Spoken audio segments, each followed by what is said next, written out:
السلام علیکم عزیز طلباء و طلبات، امید کرتی ہوں آپ سب خیر و عافیت کے ساتھ ہوں گے۔ آج کا ہمارا موضوع جماعت نہم تا 12ویں کلاس تک کے لیے نہایت اہم ہے، جس میں ہم ڈرامہ، ناول، افسانہ، رودات، ان کی تعریف اور ان کے بارے میں تھوڑا تفصیل سے جانیں گے۔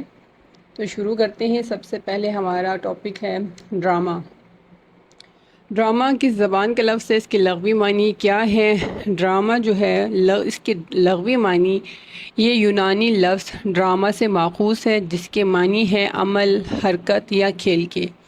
اصطلاحی معنی ڈرامہ وہ ادبی صنف ہے جس میں زندگی کے کسی واقعے یا تجربے کو کرداروں کے مکالموں اور حرکات و سکنات کے ذریعے پیش کیا جاتا ہے، اسے اسٹیج پر دکھایا جا سکتا ہے۔ اس کی کچھ اہم خصوصیات دیکھیں۔ اس میں مکالمہ ہوتا ہے، منظر نگاری، تاثر، اختصار اور انجام۔ اس کی مثال انارکلی امتیاز علی تاج کا ڈرامہ ہے، آپ نے یقیناً پڑھا ہوگا اپنے سلیبس میں۔ اور اس کے علاوہ میرے بھی صنم خانے ایم احمد کا ہے۔ اس کے بعد آگے ہمارے پاس ہے ناول۔ ناول کی لغوی معنی انگریزی لفظ ناول سے ماخوذ ہے، معنی ہے اس کا نیا یا طویل قصہ۔ اصطلاحی معنی میں ناول ایک طویل فرضی داستان ہے جس میں کرداروں، واقعات اور مکالمات کے ذریعے زندگی کی حقیقتوں کو تفصیل سے پیش کیا جاتا ہے۔ اس کے اہم خصوصیات میں آپ دیکھیے، مکمل پلاٹ ہوتا ہے، کردار نگاری، وقت اور مقام کی وضاحت، نفسیاتی گہرائی پائی جاتی ہے۔ اس کی مثالیں دیکھیں، امراؤ جان ادا مرزا ہادی رسوا کی ہے، آگ کا دریا قرۃ العین حیدر کا ہے، گودان پریم چند کا ناول ہے۔ اس کے بعد افسانہ دیکھیے۔ افسانے کے لغوی معنی ہے، افسانہ فارسی لفظ ہے جس کے معنی ہے قصہ یا کہانی۔ اصطلاحی معنی میں افسانہ ایک مختصر مگر جامع کہانی ہے جو کسی ایک تاثر، خیال یا تجربے پر مرکوز ہوتی ہے۔ اہم خصوصیات میں اختصار، وحدت تاثیر، پلاٹ، انجام کی شدت پائی جاتی ہے۔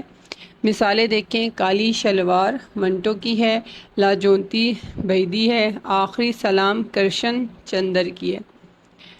اس کے بعد رودات۔ رودات کسے کہتے ہیں؟ رودات کے لغوی معنی رودات فارسی سے ماخوذ ہے، اس کے معنی جو کچھ گزر گیا، واقعہ یا حال ہے۔ اصطلاحی معنی میں کسی واقعے، جلسے یا حادثے کی تفصیل، عینی شہادت پر مبنی تحریر کو رودات کہتے ہیں۔ اہم خصوصیات میں ترتیب وار بیان ہوتا ہے، حقیقت پسندی اور ذاتی مشاہدہ پایا جاتا ہے۔ اس کی مثال جیسے تعلیمی یا کھیلوں کی تقریب کی رودات جس میں آپ نے خود شرکت کی ہو، جو آپ نے خود اپنے آنکھوں سے دیکھا ہو۔ جلسہ یا سفر کی رودات جس میں انسان نے خود شمولیت اختیار کی ہو اور اس واقعے کو، اس حال کو بیان کرنا رودات کہلاتا ہے۔ مضمون۔ مضمون کسے کہتے ہیں؟ لغوی معنی مضمون عربی زبان کا لفظ ہے، معنی ہے باہم مربوط الفاظ یا مواد۔ اصطلاحی معنی میں مضمون کسی موضوع پر خیالات اور معلومات کو ترتیب وار بیان کرنے کا نام ہے۔ یہ علمی، ادبی، تنقیدی، بیانیہ یا سائنسی ہو سکتا ہے۔ اس کے اہم خصوصیات میں وضاحت، ربط، ترتیب، موضوع سے ہم آہنگی، یہ اس کے اہم خصوصیات ہیں۔ جیسے اس کی مثالیں دیکھیں، میرا پسندیدہ مشغلہ۔ اس پر مضمون اگر ہم لکھیں گے تو اس کی اہم خصوصیات کو مد نظر رکھ کے لکھیں گے۔ علم کی اہمیت، پاکستان کے مسائل اور حل، یہ مضمون کی مثالیں ہیں۔ اس کے علاوہ جیسے آپ اپنے سلیبس کے مطابق اگر دیکھیں تو میرا پسندیدہ شخصیت ہے، علامہ اقبال کی شخصیت پہ ہے، یا کسی شاعر کی شخصیت پر ہے، یا کسی معاشرتی مسائل پر مبنی کوئی مضمون لکھتے ہیں، یہ اس کی مثال ہے۔ سفر نامہ۔ سفر نامہ اس کے لغوی معنی ہے، عربی لفظ ہے سفر نامہ، سفر بمعنی سفر کرنا، نکلنا، چلنا۔ اصطلاحی معنی میں کیا ہے؟ سفر کے دوران مشاہدات، حالات، مناظر اور تجربات کو تحریری شکل دینا سفر نامہ کہلاتا ہے۔ اس میں زمین، لوگ، رسم و رواج، قدرتی مناظر کی عکاسی ہوتی ہے۔ اہم خصوصیات میں مشاہدہ، ذاتی تاثر، حقیقت پسندی، بیان کی روانی پائی جاتی ہے۔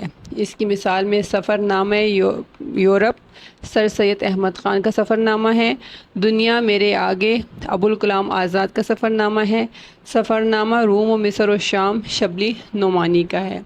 اس کو آپ مطالعہ کر سکتے ہیں تو آپ کے سفر نامے سے متعلق مزید جو ہے فہم وہ پختہ ہو سکتا ہے۔ لوک کہانی، لغوی معنی کیا ہے؟ لوک کے معنی ہے عوام اور کہانی یعنی قصہ یا داستان۔ اصطلاحی معنی ایسی کہانیاں جو عوام میں زبانی طور پر نسل در نسل منتقل ہوتی رہے اور جن میں عبرت، سبق یا رومانی عناصر شامل ہوں، کسی خاص خطے یا قوم کی ثقافت کی عکاسی کرتی ہے۔ اہم خصوصیات میں سادہ زبان، تخیلاتی رنگ، اخلاقی سبق، عوامی کلچر کی جھلک پائی جاتی ہے۔ اس کی مثالیں دیکھیں، ہیر رانجھا، سونی ماہوال، شہزادہ اور اژدہا۔ اس طرح کی کہانیاں لوک کہانیاں کہلاتی ہیں جو کہ نسل در نسل منتقل ہوتی ہے، ہم سنتے ہیں۔ ہر علاقے کی، ہر قوم کی اپنی ایک ثقافت ہوتی ہے اور اسی ثقافت، اسی رسم و رواج سے متعلق کوئی کہانی مشہور ہوتی ہے جو لوک کہانی کہلاتی ہے۔ اداریہ کیا ہے؟ تعریف ہے اخبار یا رسالے میں لکھا جانے والا وہ مضمون جس میں کسی اہم مسئلے یا خبر پر ادارے کی رائے پیش کیے جائے، اسے اداریہ کہتے ہیں۔ مثالیں دیکھیں، روزنامہ جنگ یا نوائی وقت کے اداریے کسی موجودہ سیاسی یا سماجی مسئلے پر لکھا گیا تبصرہ جو ہے وہ اداریہ کہلاتا ہے۔ تو امید کرتی ہوں کہ آپ کو یہ اہم نکات سمجھ آ گئے ہوں گے، کہیں نہ کہیں آپ کے لیے لازمی مددگار ثابت ہوں گے۔ اگلی ویڈیو تک کے لیے اللہ حافظ۔